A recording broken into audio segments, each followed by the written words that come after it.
नमस्कार। अब श्री रामचंद्र जी के पुनः अयोध्या लौटने के उपरांत का वर्णन तो कहा है पद्य नंबर 51 कि न पुत्रमरणं केचिद्रक्ष्यन्ति पुरुषा क्वचित् नार्यचा विद्वानित्यं भविष्यन्ति पतिव्रताः। तो कहा है न पुत्र मरणम, पुत्र की मृत्यु न यानी नहीं,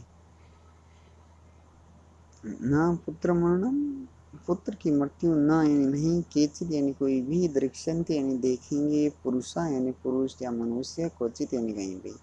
तो कहा है कि श्री राम जी की कृपा से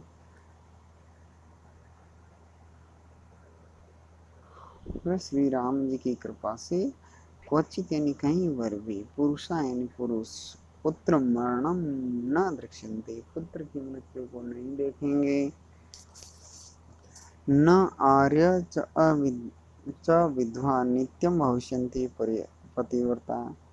और कहा है कि न नहीं होंगी विधवा, विधवा स्त्रियां, कैसी स्त्रियां विधवा नहीं होंगी, तो कहा है आर्य यानी श्रेष्ठ स्त्रियां विधवा नहीं होंगी, तथा नित्यम भविष्यन्ति पतिव्रता, और हमेशा ही पतिव्रता स्त्रियां होगी।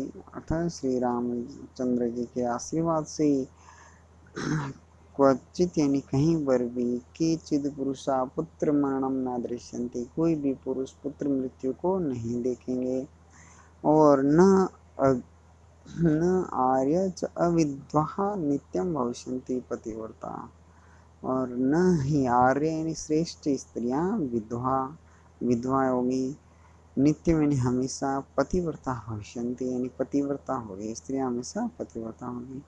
न चाग्निजं भयं किंचिन्नाप्सुमजन्ते जन्तवः, न वातजं भयं किंचिन्नापि ज्वरकृतं तथा। तो कहे न यानी नहीं, अग्निजम भयम किंचित, कहीं पर भी अग्नि से उत्पन्न होने वाला भय नहीं होगा। अग्निजम भयम यानी अग्नि से उत्पन्न भय, किंचित यानी कहीं पर भी, न यानी नहीं होगा। न अपसु मज्जन्ति जंतवः, न यानी नहीं, अपसु यानी जल में, मज्जन्ति यानी डूबने का भय होगा, जंतव यानी प्राणियों को, कोई भी प्राणी जल में नहीं डूबेगा। न वातजम भयम किंचित, न ही कहीं वात से उत्पन्न होगा होने वाला भय, और न ही ज्वर कृतम भयम, और न ही ज्वर का भय रहेगा। अर्थात सभी मनुष्य सातों सुख से सुखी रहेंगे, अर्थात वो निरोगी रहेंगे, उन्हें अग्नि से उत्पन्न भय हो नहीं रहेगा, तथा जल में डूबने का भय भी नहीं रहेगा। तो कहा है न यानी नहीं, किंचित यानी कहीं पर भी, अग्निजम भयम, अग्नि से उत्पन्न होने वाला भय नहीं होगा। न अपसु मज्जते जंतु, न ही जल में प्राणी डूबेंगे। न वात जय भयम किंचित, न ही कहीं पर वात से उत्पन्न वाला भय होगा। न च ज्वर कृतम, और ज्वर से होने वाला भय भी कहीं नहीं होगा। न चापेशुद्भयं तत्र न तस्कर भयं तथा, नगराणि च राष्ट्राणि धनधान्ययुतानि च, नित्यं प्रमुदिता सर्वे यथा कृतयुगे तथा। तो कहा न यानी नहीं, च यानी और, अपि यानी भी, और भी नहीं, शुद्ध भय, कहीं पर भी, शुद्ध का मतलब भूख से, भूख का डर होगा, भय नहीं डर होगा, अर्थात भूख का डर होगा तो नहीं, डर नहीं होगा, तत्र वहाँ पर। न तस्कर भयम तथा, और न ही तस्कर यानी चोरी का भय होगा। नगराणी च राष्ट्राणी, नगर और राष्ट्र, संपूर्ण नगर और संपूर्ण राष्ट्र, धन धान्य युतानि च, धन धान्य से संपन्न हो गए। नित्यम प्रमुदिता सर्वे, सभी लोग हमेशा ही प्रमुदित यानी कि आनंदित हो गए। कृत्य युगे तथा, जिस प्रकार से सतयुग में होते थे, अर्थात सतयुग की तरह सभी लोग हमेशा प्रसन्न रहेंगे। उन्हें देख लें कि तत्र क्षुत् भयम न अपि, वहाँ पर क्षुत् यानी भूख का भय नहीं होगा, न तस्कर भयम तथा, न ही तस्कर यानी चोरी का भय होगा, तथा नगराणि च राष्ट्राणि, नगर और राष्ट्र, धन धान्य युतानि च, हमेशा ये धन धान्य से भरपूर होंगे, नित्यम प्रमुदिता सर्वे यथा कृतोदय, तथा हमेशा ही सारे लोग आनंदित रहेंगे जिस प्रकार से सतयुग में रहते थे। अश्वमेध शतैरिष्ट्वा तथा बहुसुवर्णकै गवां कोट्ययुतं दत्त्वा विद्वद्भयो विधिपूर्वकम् असंख्येयं धनं दत्त्वा ब्राह्मणेभ्यो मायसा राजवंशान् सद्गुणान् स्थापयिष्यति राघव चातुर्वर्ण्यं च लोकेऽस्मिन् स्वे स्वे धर्मे नियोक्ष्यति।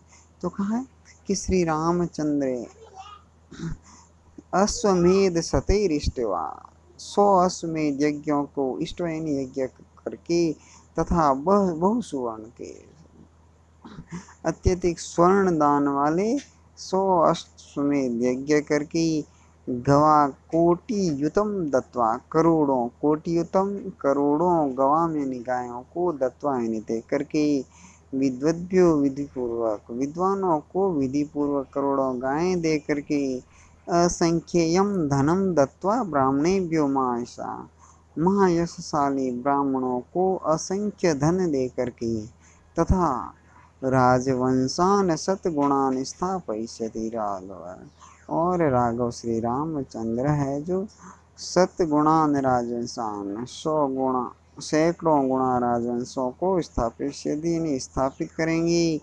चातुर्वर्ण्यम च लोके अस्मिन, अस्मिन लोके यानी इस संसार में, चातुर्वर्ण्यम यानी चारों वर्णों को स्वे स्वे धर्मे नियोक्ष्यति, अपने अपने धर्म में नियुक्त करेंगी।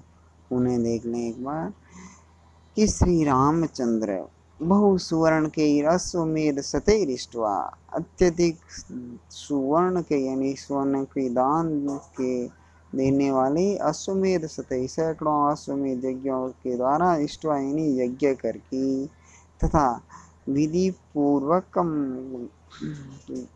कोटियुतम गवाम विद्वद्भ्यो दत्वा, विधि पूर्वक विद्वानों को करोड़ों गायें दे करके महायशानी महायशाली श्री रामचंद्र ब्राह्मणेभ्यो असंख्यम धनम दत्वा, ब्राह्मणों को अनगिनत धन दे करके राघव राजवंशान सतगुणान स्थापयिष्यति, राघव श्री रामचंद्र सतगुणान राजवंशान सैकड़ों गुणों वाले राजवंशों को स्थापित करेंगे। चातुर्वर्ण्यम च लोके अस्मिन, अस्मिन लोक के यानी इस संसार में, चातुर्वर्ण्यम यानी चारों वर्ण, ब्राह्मण क्षत्रिय वैश्य और शूद्र चारों वर्णों को स्वे स्वे धर्म में नियुक्ष्यन्ति, अपने अपने धर्म में नियुक्त करेंगे। 10 वर्ष सहस्राणि 10 वर्ष शतानि च रामो राज्यम् उपाश्रित्वा ब्रह्मलोकम प्रयास्यति। तो कहा कि 10 वर्ष सहस्त्राणि, 10 सहस्त्र यानी 1000 वर्ष, 10,000 वर्ष तथा 10 वर्ष शतानि 100 वर्ष, 100 वर्ष यानी कि 1000 वर्ष, अर्थात 10,000 प्लस 1000 11,000 वर्ष तक रामो यानी श्री रामचंद्र जी राज्यम उपासित्वा राज्य शासन करके ब्रह्मलोकम प्रयास्यति, ब्रह्मलोक को गमन करेंगे। पुनः देख लें कि 10 वर्ष सहस्राणी 10,000 वर्षों तक तथा 10 वर्ष शतानी तथा 1000 वर्षों तक अर्थात 11,000 वर्षों तक रामो राज्यम उपासित्वा श्री रामचंद्र राज्य की उपासना करके ब्रह्मलोकम प्रयास्यति, ब्रह्मलोक को पधारेंगे। आगे कहाँ है कि इदं पवित्रं पापनं पुण्यं वेदै च संहितं यः पठेत् रामचरितं सर्वपापैः परमुच्यते। तो कहा इदम पवित्रम, इस पवित्र पापग्नम पुण्यम, पाप को हरने वाले, पुण्यम यानी पवित्र पुण्यमान, वेदै च सम्मित और वेदों से समान, यह पठेत रामचरितम, जो इस रामचरित को पढ़ेगा वो सर्व पापी प्रमुच्यते, सभी पापों से मुक्त हो जाएगा। तो कहा है कि यो यानी जो, इदम यानी इस, वेदे सम्मितम वेदों के समान, पवित्रम पापग्नम पवित्र, पापग्न यानी पाप का नाश करने वाला, तथा पुण्यम यानी पुण्यमान, रामचरितम पठेत रामचरित को पढ़ेगा वह सर्व पापी प्रमुच्यते, सभी पापों से मुक्त हो जाएगा। एकदाख्यानमायुष्यं पठन रामायणं नर, सपुत्र पौत्र सगण प्रीत्यै स्वर्गे मय्यते। तो कहा एतद आख्यानम आयुष्यम, यह जो आख्यान है वह आयुष्य यानी आयु, रामायणम नरः पठन, एतद आख्यानम आयुष्यम पठन रामायणम नरः सपुत्र पौत्र सगण प्रीत्यै स्वर्गे मह्यते।